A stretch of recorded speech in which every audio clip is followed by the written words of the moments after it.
നാട്ടിലും രാജ്യത്തും മറ്റൊരുപാട് വിഷയങ്ങളുണ്ടെങ്കിൽ പോലും നമ്മൾ ഒരിക്കൽ കൂടി ഹേമ കമ്മിറ്റിയെ കുറിച്ച് ചർച്ച ചെയ്യാൻ നമ്മൾ നിർബന്ധിതരായിരിക്കുകയാണ്. കാരണം അതിനകത്ത് ഈ ഒരു കമ്മിറ്റി ഒന്നടങ്കം രാജിവെച്ചതിന് പിന്നിലും എതിർപക്ഷത്ത് നിൽക്കുന്നുവെന്ന് പറയപ്പെടുന്ന ആൾക്കാരുടെ അവരുടെ കാഴ്ചപ്പാടിലും ഒക്കെ ഒളിഞ്ഞിരിക്കുന്ന ചില സത്യങ്ങളുണ്ട്. അത് വളരെ ദുരൂഹം നിറഞ്ഞ ഒരു എന്തോ അതിനകത്തുണ്ട്. അത് പറഞ്ഞു കേൾക്കുന്നത് ശരിയാണോ? ഹേമ കമ്മിറ്റി ഇനിയും ചിലപ്പോൾ കൂടുതൽ ദിവസങ്ങൾ കേരളം ചർച്ച ചെയ്യേണ്ടി വരും. കാരണം ആദ്യം ചർച്ച ചെയ്ത ഒരു വിഷയമല്ല ഇപ്പോൾ. അത് കൂടുതൽ വിശാലമായി കൊണ്ടിരിക്കുന്ന ഒരു കാഴ്ച നമ്മൾ കാണുന്നത്. പ്രധാനമായിട്ടും ഈ നടികളുടെ ലിംഗചൂഷണമായിരുന്നു ഇതിൻ്റെ പ്രധാനപ്പെട്ട ഒരു എലമെൻ്റ് ആയിരുന്നെങ്കിലും നമ്മൾ നേരത്തെ പറഞ്ഞു ലൈംഗികതയെ ഉയർത്തി കാട്ടിയിട്ട് മറ്റു ചില പ്രശ്നങ്ങൾ സപ്രസ് ചെയ്യാനുള്ള ശ്രമമാണ്. അതെ അതെ അതെ. അത് അതിന്റെ കള്ളി ഇപ്പോൾ വെളിച്ചത്താവുന്നതാണ് നമ്മൾ കാണുന്നത്. ഇപ്പോൾ സാറ് പറഞ്ഞ ആ ഒരു മറച്ചു പിടിക്കാനുള്ള ശ്രമത്തിന്റെ കള്ളത്തരം അല്ലെങ്കിൽ അത് ആ പൊള്ളത്തരം ഇപ്പോൾ പുറത്തു വന്നുകൊണ്ടിരിക്കുകയാണ്. ഇതറിയാതെ കളിക്കുന്ന കുറെ ആൾക്കാരും ഇതിനകത്തുണ്ടാവും, ഉറപ്പായിട്ടും കാണുമല്ലോ. കാരണം ഇതിന്ന് ഈ മുതലെടുക്കൽ എന്ന് പറയുന്ന ഒരു സംവിധാനം ഉണ്ടാവും. ആ മുതലെടുക്കൽ വേണ്ടി പലരും കളിക്കുന്നുണ്ട്. അപ്പൊ ഇപ്പൊ നമ്മൾ കാണുന്ന ഒരു പ്രധാനപ്പെട്ട ഒരു വിഷയം, കഴിഞ്ഞ 2 ദിവസമായിട്ട് ഈ WCC പെട്ട ആളുകളും അല്ലെങ്കിൽ ഇതിന് മുന്നണി പോരാളിയായിട്ട് നിൽക്കുന്ന ആളുകളും ഒക്കെ ഇപ്പോ വർത്തമാനം പറയുന്നത് ഈ രാജിവെക്കപ്പെട്ട അമ്മയെ കുറിച്ചാണ്. അത് അമ്മ സംഘടന, അവര് എക്സിക്യൂട്ടീവ് കമ്മിറ്റി അടക്കം പ്രസിഡന്റ് അടക്കം അവർ ഒന്നാകെ രാജിവെച്ച് പോയി. ഇവർ തീരെ പ്രതീക്ഷിച്ചതല്ല ഇങ്ങനൊരു നീക്കം. എന്തായിരുന്നു അവരുടെ ഉദ്ദേശം എന്ന് ഇപ്പോൾ വ്യക്തമാവുന്നുണ്ട്. കാരണം ഓരോ ദിവസവും ഈ ഓരോരോ താരങ്ങൾക്കെതിരെ ഏതെങ്കിലും സ്ത്രീകളെ കൊണ്ടുവന്ന് അത് ജനുവിനാണോ ഇല്ല എന്നൊക്കെ ഇനി അന്വേഷണത്തിൽ വരേണ്ട കാര്യങ്ങളാണ്. അന്വേഷണം പ്രഖ്യാപിച്ചല്ലോ, അങ്ങനെ വരട്ടെ. പക്ഷേ പൊതുസമൂഹം ഈ വെളിപ്പെടുത്തലുകളൊക്കെ ഇപ്പോൾ കാണുന്നത് വെറും അവജ്ഞയോടെയാണ്. കാരണം ഒരു പരിധിക്കപ്പുറം ടാർഗറ്റ് ചെയ്താണോ സംസാരിക്കുന്നതെന്ന് ഇപ്പോൾ തുടങ്ങിയിട്ടുണ്ട്. അപ്പൊ അതുകൊണ്ട് തന്നെ ജെനുവിനിറ്റിയിൽ നമുക്കൊന്ന് സംശയം പ്രകടിപ്പിക്കേണ്ടതായിട്ട് വരും. അതുകൊണ്ട് തന്നെ ഈ വെളിപ്പെടുത്തലുകൾ, ഈ ചില നടിമാരെന്ന് പറയുന്ന ആളുകൾ വന്ന് നടത്തിയ വെളിപ്പെടുത്തലുകളൊക്കെ ഇപ്പോൾ പിന്നണിയിലേക്ക് മാറുകയും പുതിയ ചില ആവശ്യങ്ങൾ മുന്നണിയിലേക്ക് വരികയും ചെയ്യും. അതിൽ ഈ ഇത്തരം കാര്യങ്ങളെ ഷീൽഡ് ആയി വെച്ചുകൊണ്ട് മറ്റെന്തോ സാധിച്ചെടുക്കാനുള്ള ശ്രമം അതായിരുന്നു ഉദ്ദേശം. അതിലേറ്റവും പ്രധാനപ്പെട്ടതെന്ന് പറയുന്നത് അമ്മയുടെ നിയന്ത്രണം ഒരു പുതിയൊരു ഗ്രൂപ്പിലേക്ക് എത്തിക്കാനുള്ള ഒരു ഗൂഢാലോചന എൻ്റെ പിന്നിൽ നടന്നിട്ടുണ്ട്. അത് ഈ നടിയടന്മാരുടെ ഉള്ളിൽ നിന്ന് കാണാണോ, പുറമേയുള്ള സഹായം ഉണ്ടാവുമോ? ഉറപ്പായിട്ടും കാണുമല്ലോ. പുറമേ നിന്നുള്ള സഹായം എന്ന് പറഞ്ഞാൽ മലയാള സിനിമയിൽ പുറമേ നിന്ന് ഇടപെടുന്ന ഒരു സംഘം, 2 സംഘങ്ങളെ കുറിച്ച് ഹേമ കമ്മിറ്റി പറഞ്ഞിട്ടുണ്ട്. ഒന്ന് മാഫിയ സംഘവും മറ്റൊന്ന് ലഹരി സംഘവും. അതെ. അപ്പൊ ഈ മാഫിയ സംഘം എന്ന് പറയുന്നത് കേരളത്തിൽ വ്യാപകമായി എല്ലാവരും ചർച്ച ചെയ്യുന്ന മട്ടാഞ്ചേരി മാഫിയ എന്ന് പറയുന്ന സംഘമാണ്. ഈ മട്ടാഞ്ചേരി മാഫിയയ്ക്ക് ലഹരി ടീമുകളുമായിട്ടൊക്കെ ബന്ധമുണ്ട് എന്ന് ഒരുപാട് വാർത്തകളും ആരോപണങ്ങളും ചില കേസുകളൊക്കെ ഇതായിട്ട് ബന്ധപ്പെട്ടുണ്ടായിരുന്നു. നേരത്തെ തന്നെ അത് പറഞ്ഞു കേൾക്കുന്ന വിഷയമാണ്. അതായത് ഈ പുതു തലമുറയിൽപ്പെട്ട ചില നടിമാരും നടന്മാരും ഈ ലഹരി പദാർത്ഥങ്ങൾ ഉപയോഗിച്ച് സെറ്റിൽ വരികയും അവിടെ അലമ്പുണ്ടാക്കുകയും ചെയ്യുന്ന വിഷയങ്ങൾ നമ്മൾ ഇതിനു മുമ്പ് പല എത്രയോ വാർത്തകൾ വന്നതാണ്. അപ്പൊ അതിനെ നിയന്ത്രിക്കാനായിട്ട്, അതായത് ലഹരി ഉപയോഗം സെറ്റിൻ്റെ ഉള്ളിൽ പാടില്ല എന്ന ഒരു നിബന്ധന ഈ അമ്മ സംഘടന ഒരു സർക്കുലറായി മുമ്പ് ഇഷ്യൂ ചെയ്തിരുന്നു. കാരണം അത് പലപ്പോഴും സെറ്റിന്റെ പ്രവർത്തനത്തെ ബാധിക്കുന്ന മാത്രമല്ല, അധിക പണച്ചെലവിലേക്കും കാര്യങ്ങൾ പോകുന്നു. കാരണം ഉദ്ദേശിച്ച ഷൂട്ട് പൂർത്തിയാവില്ല. അപ്പൊ അങ്ങനെ വരുമ്പോൾ നീട്ടേണ്ടി വരും. പ്രതിഫല തുകയും മറ്റെല്ലാത്തിലൊക്കെ ഇത് വരുന്നു. പ്രൊഡ്യൂസർക്ക് നഷ്ടം ഉണ്ടാകുന്ന ഒരു സാഹചര്യത്തിലേക്ക് കാര്യങ്ങൾ പോയപ്പോഴാണ് ആ സംഘടന ഇടപെട്ടത്. അന്ന് മുതൽ ഈ സംഘടന ഇവരുടെ നോട്ടപ്പുള്ളിയാണ്. സംഘടന എന്ന് പറയുമ്പോൾ സംഘടനയിലെ മുതിർന്ന നമ്മൾ ആരാധിക്കുന്ന ചില ആൾക്കാർ, മോഹൻലാലാണ് ഇതിന്റെ പ്രസിഡന്റ്. ഇപ്പൊ ഒരു 3 മാസം മുമ്പേയും തെരഞ്ഞെടുക്കപ്പെട്ട അദ്ദേഹമാണ് ഇതിന്റെ പ്രസിഡന്റായിട്ട് വന്നിട്ടുള്ളത്. പിന്നെ ഈ രാജീവ് ജസ്തിക് അടക്കമുള്ള വേറെ കുറെ താരങ്ങൾ അതിൻ്റെ അകത്തുണ്ട്. അപ്പൊ ഇതിൽ ചിലർക്കെതിരെ ഈ നടിമാർ ആരോപണം ഉന്നയിച്ചതിന്റെ പേരിൽ അവർ രാജിവെച്ചു, സ്വമേധയാ രാജിവെച്ചു. ആരുടെയും പ്രഷർ ഉണ്ടെന്നില്ല. അത് ഒരു നല്ല കാര്യം. അവർ രാജിവെച്ച മാറി. കാര്യം ആരോപണം വന്ന ഒരു സ്ഥാനത്തിരിക്കുന്നത് ശരിയല്ല, രാജിവെച്ചു പോയി. പക്ഷേ ഇവർ നിർത്തിയില്ല, ഈ ആക്രമണം നിർത്തിയില്ല. ഇവർ നിരന്തരമായി ഞാൻ അമ്മയ്ക്കെതിരെ ഞാൻ ആരോപണങ്ങൾ ഉന്നയിച്ചുകൊണ്ടേയിരുന്നു. അപ്പോൾ ഈ അവസരത്തിലാണ് അമ്മയുടെ എക്സിക്യൂട്ടീവ് യോഗം ചേരുന്നത്. ഫിസിക്കലായിട്ട് ചേർന്നിട്ടില്ല, മറിച്ച് അവരുടെ വാട്സാപ്പ് ഗ്രൂപ്പിൽ ഡിസ്കഷൻ നടത്തി. ഈ എങ്ങനെ ഹാൻഡിൽ ചെയ്യണം എന്നുള്ള കാര്യത്തിൽ. അപ്പം പലരും പല അഭിപ്രായങ്ങളതിൽ പറഞ്ഞു. കമ്മിറ്റിയിലുള്ള ആളുകൾ ആരോപണം ഇതേ രാജിവെച്ചല്ലോ, ഇനിയിപ്പോൾ നമുക്ക് എന്താ പ്രശ്നം, ഇനി ആർക്കെങ്കിലും ആരോപണം ഉന്നയിക്കുകയാണെങ്കിൽ അവരും രാജിവെച്ചോട്ടെ. പക്ഷെ നമ്മൾ ഭാരവാഹികൾ മൊത്തത്തിൽ രാജിവെച്ച് കഴിഞ്ഞാൽ വീണ്ടും തെരഞ്ഞെടുപ്പിലേക്ക് പോകേണ്ടി വരും. 3 മാസം മുമ്പാണ് തെരഞ്ഞെടുപ്പ് നടന്നത്. വീണ്ടും തെരഞ്ഞെടുപ്പിൽ പോകേണ്ട സാഹചര്യം ഉണ്ടാക്കേണ്ടതില്ല എന്ന് ചില അംഗങ്ങൾ അഭിപ്രായപ്പെട്ടു ആ വാട്സാപ്പ് മീറ്റിങ്ങിൽ. പ്രസിഡന്റ് മോഹൻലാൽ വേറൊരു നിലപാടാണ് സ്വീകരിച്ചത്. അദ്ദേഹം പറഞ്ഞ എക്സിക്യൂട്ടീവ് കമ്മിറ്റി മൊത്തം രാജിവെക്കുന്നതാണ് നല്ലത്. ചിലർ വിയോജിപ്പ് പ്രകടിപ്പിച്ചു. എന്തിനാണ് 1-2 പേർക്ക് ആരോപണം, നമ്മൾ മൊത്തം വയ്ക്കുമ്പോൾ ആരോപണം മൊത്തം നമ്മളെല്ലാവരും കുഴപ്പക്കാരെന്നൊരു വരില്ലേ എന്ന് ചില അംഗങ്ങൾ സംശയം ഉന്നയിച്ചു. അതിന് മോഹൻലാൽ കൊടുത്ത മറുപടി, നമ്മൾ ഓരോരുത്തരായിട്ട് രാജിവെക്കാൻ വേണ്ടി കാത്തു നിന്ന് കഴിഞ്ഞാൽ നിലവിൽ മലയാളത്തിലെ മാധ്യമങ്ങളും മറ്റു ചില നിശ്ചിത താല്പര്യക്കാരും നടത്തുന്ന ആക്രമണം ഒറ്റതിരിഞ്ഞ് ഓരോരുത്തർ ആക്രമിച്ചുകൊണ്ടേയിരിക്കും. ഇതൊരു ലൈം ലൈറ്റിൽ ഇവർ കുറെ കാലം നിർത്തിക്കൊണ്ടു പോകും.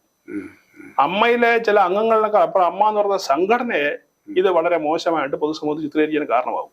ഇവരാരാണോ ലക്ഷ്യക്കുന്നത് അതിലെത്തുന്നവരെ ഇങ്ങനെ ഈ കളി നടന്നുകൊണ്ടേയിരിക്കും. അതുകൊണ്ട് നമുക്ക് എക്സിക്യൂട്ടീവ് കമ്മിറ്റി മൊത്തം രാജിവെക്കുന്നതാണ് നല്ലത് എന്ന് അദ്ദേഹം നിർദ്ദേശം വെച്ചു. അതെല്ലാവരും അംഗീകരിക്കുകയും അങ്ങനെയാണ് എക്സിക്യൂട്ടീവ് കമ്മിറ്റി മൊത്തം രാജിവെക്കുന്നത്. ഇവർ പ്രതീക്ഷിച്ചില്ല. കഴിഞ്ഞ ദിവസം പാർവതി തിരുവോത്ത് ഒരു സ്റ്റേറ്റ്മെന്റ് നടത്തിയത് ഭീരുത്വമാണെന്നാണ് പറഞ്ഞത്. ഈ നടപടി ഏത് എക്സിക്യൂട്ടീവ് കമ്മിറ്റി മൊത്തം രാജിവെച്ചത് ഭീരുത്വമാണ്, ഞങ്ങൾ അങ്ങനെ ആവശ്യപ്പെട്ടിരുന്നില്ല, അല്ലെങ്കിൽ ആരും ആവശ്യപ്പെട്ടില്ല. അപ്പോ ഇതിനെ ഭീരുത്വം എന്ന് എന്തുകൊണ്ടാണ് അവർ പറയുന്നത്? അങ്ങനെ ചിന്ത വരാനുള്ള കാരണം എന്തുവാ? ഇവരുദ്ദേശിച്ച കാര്യം നടന്നില്ല. നടക്കും വരെ വെടിവെട്ടിക്കാനുള്ള അവസരം കിട്ടിയില്ല. അവസരം കിട്ടിയില്ല. ചിലരെയൊക്കെ കരിവാരി തേക്കാനും പൊതുജന മധ്യത്തിൽ പിന്നെന്താണ് മോശമായി ചിത്രീകരിക്കാനും ഇവർ ശ്രമിച്ചത് നടന്നില്ല എന്നുള്ളതാണ് അതിൻ്റെ ഒരു പ്രധാനപ്പെട്ട വസ്തുത. അതുകൊണ്ട് അവർക്ക് ലേശ അമർഷം ഇല്ലാതില്ല. ഇന്നലെ ആഷിഖ് അബു സംവിധായകൻ ഇവരോടൊപ്പം WCCയോടൊപ്പവും ഈ പൊതുതലമുറ ആയിട്ടുള്ള നടന്മാരുടെയും സംവിധായകരുടെ ഒപ്പം നിൽക്കുന്ന ഒരു നേതാവ് എന്നുള്ള നിലയ്ക്ക് അദ്ദേഹം ഇന്നലെ സ്റ്റേറ്റ്മെന്റ് നടത്തി. ബി ഉണ്ണികൃഷ്ണൻ രാജിവെക്കണം, ഫെഫ്കയുടെ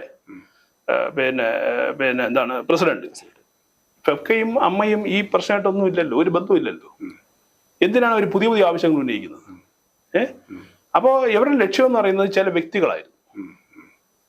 ചില വ്യക്തികൾ, ആ വ്യക്തികൾ ഹോൾഡ് ചെയ്യുന്ന പോസ്റ്റ് അല്ലെങ്കിൽ അവര് നിയന്ത്രിക്കുന്ന ചില സംഘടനകൾ, സിനിമാ സംഘടനകൾ, ഈ സംഘടനകളിലൊക്കെ ഈ പറഞ്ഞ ആളുകൾ എത്തിക്കാനുള്ള ഒരു ഗൂഢ നീക്കമാണ് ഇപ്പോൾ ഹേമ കമ്മിറ്റി ഉപയോഗിച്ച് ഇവർ നടത്തിക്കൊണ്ടിരിക്കുന്നത്. ഈ തിരിച്ചറിവ് മലയാള സിനിമയിലുള്ള പ്രവർത്തിക്കുന്നവർക്ക് തിരിച്ചറിഞ്ഞോന്ന് നമുക്കറിയില്ല. പക്ഷേ പൊതുസമൂഹം മനസ്സിലാക്കുന്നപ്പോൾ അങ്ങനെയാണ്. അനാവശ്യമായ ഡിമാൻഡുകളുമായി ഇവർ ഓരോ ദിവസവും മുന്നോട്ട് വന്നുകൊണ്ടിരിക്കുക. ഡിമാൻഡ്സിന്റെ പിന്നിൽ മറ്റെന്തോ കാര്യങ്ങളുണ്ട്. മറ്റെന്തോ കാര്യങ്ങൾ തന്നെ ഇത് തന്നെയാണ് കാര്യം. ഇവരുടെ ആളുകളെ പ്രതിഷ്ഠിക്കണം. ഇതോടൊപ്പം കഴിഞ്ഞ തെരഞ്ഞെടുപ്പിൽ, അമ്മയുടെ തെരഞ്ഞെടുപ്പിൽ നടൻ ജഗദീഷ് മത്സരിച്ചു. ഇവരുടെ ഉദ്ദേശം മോഹൻലാൽ രാജിവെക്കും ആരോപണം വന്നു കഴിഞ്ഞാൽ പ്രസിഡന്റ്. അപ്പൊ സ്വാഭാവികമായിട്ടും ഒരു കോംപ്രമൈസ് സ്ഥാനാർത്ഥി എന്നുള്ള നിലയ്ക്ക് മത്സരിച്ച ആളാണല്ലോ, ജഗദീഷ് പ്രസിഡന്റ് ആവട്ടെ എന്ന്, ജഗദീഷ് പ്രസിഡന്റ് ആക്കും എന്നാണ് ഇവർ ധരിച്ചിരുന്നത്. പക്ഷെ എക്സിക്യൂട്ടീവ് കമ്മിറ്റി മൊത്തം പോയ സ്ഥിതിക്ക് ഇനി തെരഞ്ഞെടുപ്പല്ല വേറെ മാർഗമില്ല, ഇലക്ഷനിലേക്ക് പോകേണ്ടി വരും. അത് ഇലക്ഷൻ 3 മാസത്തിനകത്ത് നടത്തുമെന്നാണ് ഇപ്പൊ ഈ സമിതി തന്നെ ഇപ്പൊ താൽക്കാലികമായി ചുമതല ചെയ്യുന്നുണ്ട്. 3 മാസം കഴിഞ്ഞ് നടത്തുമെന്ന് പറയുന്നു. ഇവിടെ പൊലിഞ്ഞു പോയത് ജഗദീഷിന്റെ മോഹമാണ്, അല്ലെങ്കിൽ ജഗദീഷിനെ മുൻനിർത്തി കളിക്കാൻ ശ്രമിച്ച ആളുകളുടെ മോഹമാണ് ഇവിടെ അസ്തമിച്ചു പോയത്. ഇനി സംഭവിക്കാൻ പോകുന്നത് ഈ association of Malayalam movie artist എന്ന് പറയുന്ന സംഘടന ഇതിന്റെ പ്രവർത്തനം നമ്മൾ ഇതുവരെ കാണാത്ത രീതിയിലേക്ക് ഒരുപക്ഷെ പോയാലും നമ്മൾ അത്ഭുതപ്പെടേണ്ടതില്ല. കാരണം അതിൽ ഈ പറഞ്ഞ ആന്റി സോഷ്യൽ എലമെന്റ്സുകളെല്ലാം അതിൻ്റെ അത് കയറി വരും. അതായത് നേരത്തെ പറഞ്ഞ മാഫിയ, ഹേമ കമ്മിറ്റി പറയുന്ന ലഹരി സംഘം, ഇവരുടെ എല്ലാം പ്രണേതാക്കളായിരിക്കും ഇനി ഇതിലേക്ക് വരാൻ പോകുന്നത്. അങ്ങനെ വരുമ്പോൾ സംഭവിക്കുന്നത് നിലവിൽ മലയാള സിനിമാ സെറ്റുകളിലുള്ള കുഴപ്പങ്ങൾ എത്രയോ ഇരട്ടിയായി വർദ്ധിക്കും. മാത്രമല്ല ഇവർ പറയുമല്ലോ പവർ ഗ്രൂപ്പ്, ആ പവർ ഗ്രൂപ്പിനകത്ത് ഇവരുടെ പ്രഷർ ഗ്രൂപ്പാണ് ഇപ്പം പ്രവർത്തിക്കുന്നത്. ആരുടെ പ്രഷർ ഗ്രൂപ്പ്? ഈ WCCയുടെയും അതുപോലെ തന്നെ ഇങ്ങനെ നേരത്തെ പറഞ്ഞ ചില സംവിധായകരുടെയും ഒരു പ്രഷർ ഗ്രൂപ്പ്. അവരിങ്ങനെ പ്രഷർ ചെലുത്തിക്കൊണ്ടേയിരിക്കുകയാണ്. ഇപ്പോൾ ബി ഉണ്ണികൃഷ്ണനെതിരെ തിരിഞ്ഞു, എന്നാൽ മുകേഷിനെതിരെ അവരെ പ്രഷർ ഇല്ല. മുകേഷ് രാജിവെക്കണമെന്നുള്ള ഡിമാൻഡ് അവർ ഇതുവരെ സ്ട്രോങ് ആയിട്ട് അവിടെ ഉന്നയിച്ചിട്ടില്ല. അപ്പൊ ഇങ്ങനെ ഈ പ്രഷർ ഗ്രൂപ്പിന്റെ ഇടപെടല് അല്ലെങ്കിൽ അവരുടെ എന്താണ് ഈ ആരോപണങ്ങളെ മാധ്യമങ്ങൾ വല്ലാതെ ഏറ്റുപിടിക്കുന്നു. അപ്പൊ ഇവർ തമ്മിൽ ഒരു അവിശുദ്ധ ബന്ധമുണ്ട് എന്ന് അതെന്ന് വ്യക്തമാകുന്നുണ്ട്. മലയാളത്തിൽ, പ്രത്യേകിച്ച് മലയാളത്തിലെ ചാനലുകൾ ഇവരുടെ ഈ ആവശ്യങ്ങളെ വലിയ തോതിൽ ചർച്ചയാക്കുകയും അതിന്റെ പേരിൽ അന്തിച്ചർച്ച നടത്തുകയൊക്കെ ചെയ്തുകൊണ്ടിരിക്കുന്ന ഒരു സാഹചര്യമാണ് കാണുന്നത്. പക്ഷേ നിർഭാഗ്യവശാൽ ഇവരുദ്ദേശിച്ച ചില കഥാപാത്രങ്ങൾ വെച്ചുള്ള ചർച്ചകൾക്ക് ഇപ്പൊ സ്കോപ്പ് ഇല്ലാതെ പോയി. അതായത് ഈ തൊഴിലിടത്ത് ലഹരി ഉപയോഗം മറ്റെല്ലാ തൊഴിലിടങ്ങളിലും വളരെ കൃത്യമായ നിരീക്ഷണത്തിലാണ്. അപ്പൊ അന്ന് തന്നെ ഈ പ്രശ്നം ഉയർന്നു വന്നപ്പോൾ സിനിമാ ഹാളിലേക്ക് കടന്നു കയറേണ്ട, അതിന് ഞങ്ങൾ നോക്കിക്കൊള്ളാം എന്നുള്ള വാദങ്ങളൊക്കെ വന്നിരുന്നു.